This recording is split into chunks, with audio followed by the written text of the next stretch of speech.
मंत्रिमंडळ बैठकीचा agenda leak करू नका अशा सूचना कार्यालयांना द्या, अन्यथा कारवाई करणार. मुख्यमंत्री देवेंद्र फडणवीसांचा मंत्र्यांना इशारा.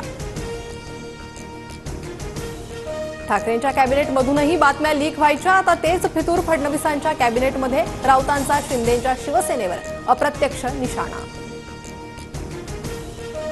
भेटीबाबतच्या चंद्रशेखर बावनकुळेंच्या वक्तव्यावर सुरेश धसांचा आक्षेप. मुंडेंना 20 ते 25 मिनिटच भेटलो, मात्र बावनकुळेंनी 4.5 तास म्हटल्यामुळे माझ्याबद्दल संभ्रम निर्माण झाला. सुरेश धसांचा आक्षेप.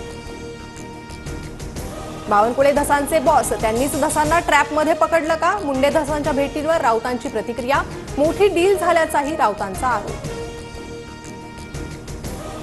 सुरेश धसांना आम्ही खूप जीव लावला होता. धनंजय मुंडे आणि सुरेश धसांच्या भेटीवर जरांगेंकडून खंत व्यक्त. क्रूर नासक्या मंत्र्याचं नाव घेऊ नका म्हणत जरांगेंची मुंडेंवर टीका. ठाकरे मुख्यमंत्री झाले नसते तर शिवसेना फुटली नसती. उपमुख्यमंत्री एकनाथ शिंदेंचं वक्तव्य. तर महाविकास आघाडीत शिंदे मुख्यमंत्री नकोत अशी पवारांची भूमिका होती, राऊतांचा दावा.